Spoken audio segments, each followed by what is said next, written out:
Hello, everybody, and welcome to another edition of A Spiritual Soul Book. Today, we're going to be talking about determination that surpasses intellect.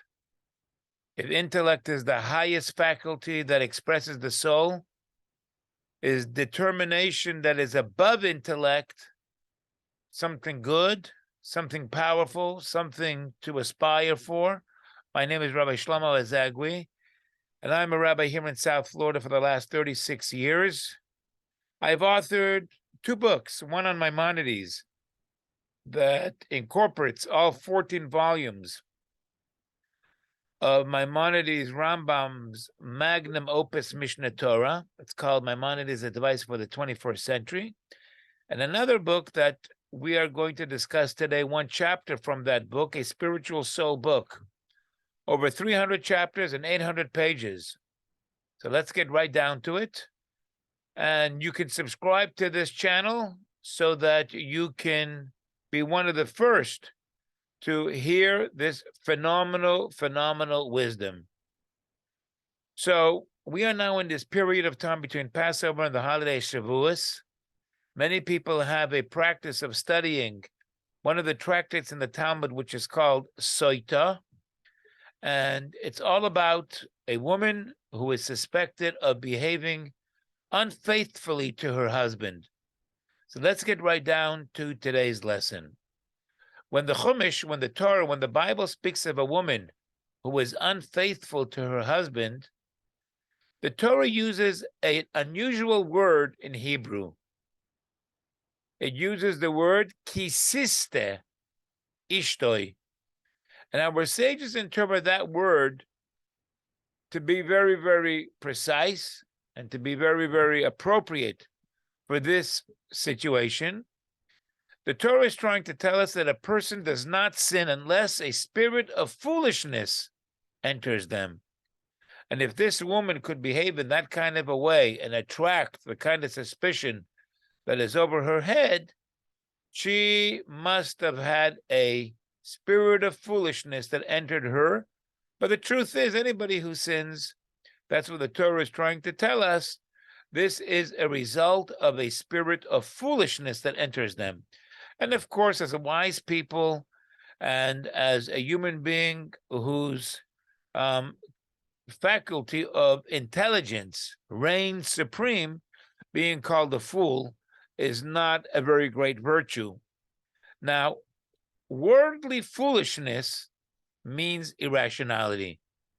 What that means is that when a person is suspected or accused of being foolish, they are acting out the various idiocies of the evil inclination. That's not good. For example, cheating, misleading one person and the other, and this kind of foolishness, this is deflecting the person from the path of truth. They are acting in a way which is beneath the right way, beneath the way of intelligence, the way of being smart, and that's outright foolishness. And that's not a good thing. That leads to sin. That leads to going against God and compromising one's own soul, which is a portion of God that within themselves. You know, in the courts of law, there is a defense of temporary insanity, which we use as a form of defense. The truth is that every time a person does anything wrong and unhelpful to themselves and to the world around them, it is only because at that moment they were acting in a way that was foolish. They weren't using their mind. They weren't applying their mind. You could indeed say that they were insane for doing what they did, and that's true every time a person does something which is not right. The decision that makes the wrong choice does not result from a logical person who thinks clearly. Instead, it results from emotions that are overpowering all rational thought. And how did God create a person? How does God want things to begin and to influence our whole body? Starts with our head. Starts with our brain inside. That's how God created it. But we're not like an animal where our head and our body and our back end are all on the same level. A human being who is a form of creation that is above the animal kingdom, they walk on their two legs with their head way above their heart. And that's in the intention is that the way we think rationally and logically, that has to be the first step to influence the rest of the way we behave. But acting in a way which is irrational, that's insane. And when a person operates completely by their impulses and by their emotions, so that's not really the way a human being should be behaving, in a way that will be helpful to himself, herself, and to the world. The overwhelming desire for immediate gratification takes over the long-term consequences or benefits that will otherwise guide the person in a rational, analytical, decision-making process, and that's not going to be helpful to the person. A person, according to the Talmud and according to our great sages, should never act out of a impulsive kind of a way. Okay, it happens once in a while. We are not angels. And as King Solomon says, we do slip every once in a while. 7 times a person falls, but he still gets back up again. That's the hallmark of a successful person. He keeps on getting back up again, and he learns from his experience, and that's the right thing. But when a person falls, down on the ground, when the person gave in to their emotions and the person did not act in a rational, logical way, that's called foolishness. This is the folly of evil, and it is inferior to the way a human being should conduct themselves. It's inferior to acting with reason. The other extreme to this kind of foolishness is a different type of foolishness that the Torah talks about, and that's called the foolishness of holiness, folly of holiness, and that is superior to reason. This is a way of conduct that transcends reason. In itself, it doesn't make sense. But you know what led to it?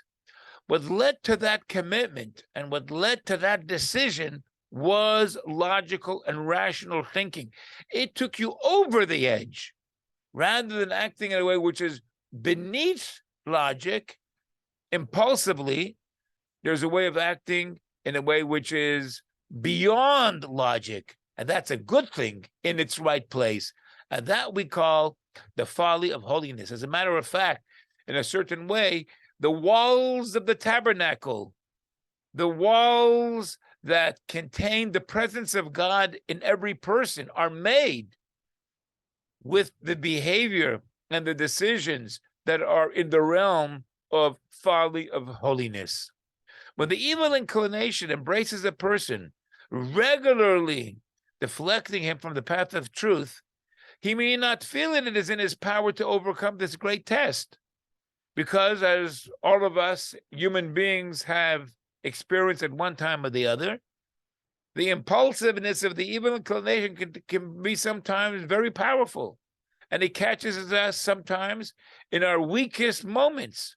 The more the person tries to fight this emotional irrationality with logic, the more he is drawn into the quagmire of the irrationality of the challenge.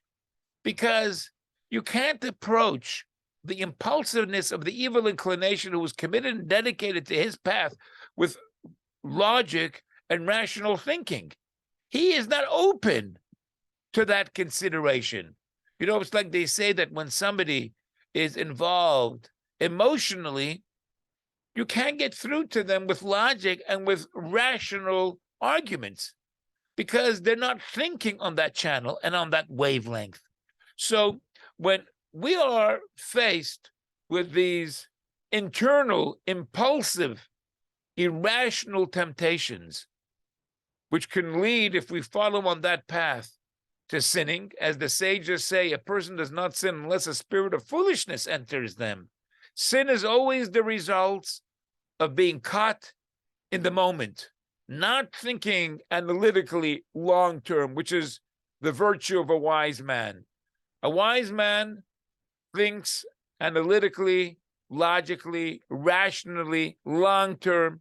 The opposite is the way of the foolish individual. It's not analytical. It's not long-term. And so when we are faced with this irrationality of the evil impulses, how can we address and respond to that internal impulsiveness? We overcome this folly by the opposite force of irrationality, but this is in the realm of good, and we conduct ourselves with a folly of holiness. What does that mean? We have to logically come and make a decision and a commitment, and then that commitment and decision has to be kept up and committed to. And this latent strength is aroused to oppose the challenge, surpassing any argument or explanation. Whatever the person's weakness, he must do and act with an ironclad dedication in the opposite direction of his triggers, his emotional triggers, his weaknesses, his folly. And this has to be done and reached in the realm of good. Here is a time when thinking strictly rationally will keep him entangled in the trouble for which he's trying to free himself, because like I said a minute ago, you can't deal with somebody emotionally who is in an emotional trance and in an emotional crowd, and they're not open to rational thinking with logic. So therefore, the way to deal with decisions and practices that grab us irrationally is with a commitment and a decision that we come to through our rational thinking, but now it's a practice that is beyond rational behavior, because it's a commitment and a dedication. No matter what sense the moment presents itself, but this commitment and dedication is complete and it's full. He must not only focus on an intellectual dialogue of human qualities, but he has to resist temptation, challenges, and obstacles that are thrown in his path. And this has to be done at this point with stubborn resoluteness that are based on strengths of the essence of the soul. The essence of the soul transcends reason and intellect. And you reach the essence of the soul, the strength of Mesiras Nefesh, of self-sacrifice. And this is called holy foolishness. Intellect and emotion are powers and faculties of the soul, but they're not the soul's essence. The soul proper, the essence of the soul that expresses the infinite strength of God, that's far higher than is manifested in the powers of even intellect and the other faculties of one's soul. You know, the Torah describes the Jewish people when Moses is trying to bring forgiveness to the Jewish people. Moses describes the Jewish people as a stiff-necked people, and therefore he says to God, so forgive them. This description of being a stiff-necked, stubborn people is actually a quality. It can become a virtue. It's a reason for being forgiven, because it is the granite determination of the soul to turn from evil and to do good without the need of always rationalizing. And it's a commitment without apology. This persistence, this determination that a Jew has to keep on the right path, that he decides to commit himself to pursuing, this is what we describe as being strong-minded. This is in a positive way the stiff-necked people. And therefore, Moses says to God, this quality is more deliberate than those who conduct themselves with logic and reason. And this is the type of people that the Jewish people are. They reach the essence of their soul, they draw it out. And then they become so determined and committed in their path of spirituality. For this reason, God, forgive them and give them another chance. The desires of the one who lived by reason and is controlled only by reason has its limitations. Because, reason can be sometimes argued. And so if everything is on the basis of intellect and reason, there are limitations to the results of reason and behavior that is only the result of rational thinking. And there are limitations to this. While when a person, through his reasoning and through his logic, he commits and dedicates himself with a desire and with a passion that is beyond any rational and logical limitations, this can turn into a commitment which is boundless. The adamant person's will is firm and robust. And this is why it is written, and this is when it is written, that nothing stands in the way of will and resolve. As I explained in one of my other chapters in the book, A Spiritual Soul book, there are many different types of will and resolve. If it's a will and a resolve that is the results of a person's mind, so sometimes that will is not going to be strong enough to overcome bad habits and bad behavior. If it's entirely born out of logic, and if it's entirely born out of rational thinking, that will and that desire can sometimes not be so strong to overcome the will and the desire of the impulsiveness of the moment to sin and do something that's wrong. But when we develop a will and a desire and a commitment that is beyond logic and beyond rational thinking, I'm putting my thinking behind, and I've decided this is the path I'm going no matter what. This type of a commitment that draws from the essence of a person's soul is strong enough to overcome anything in a person's life. That's when we say in the Torah that in the place of a person's desire and will, nothing can stand in the way. That is when the Torah says that in the place of a person's will, that's where he'll end up reaching. Nothing will stand in your way when you truly want something. And you must genuinely want it in the direction that a person wills to go. He will be brought there. The guaranteed way comes by putting the mind aside. After the person decided that this is the right way to take, now you can't keep on rethinking, and you can't keep on reconsidering. Now you have to put that aside, and you have to be committed with a determination. So that's the answer to the foolishness that this woman is teaching us. This woman that we are studying the laws in the Tractate of Sota teaches us that a person has foolishness, but everything that is in the Torah, God created one force, a matter and an antimatter, a positive and a negative. There's always two sides to every single coin. In the same way that there is a foolishness that is the reason for falling in sin, there is a foolishness and a strength that helps us overcome any kind of weakness within ourselves.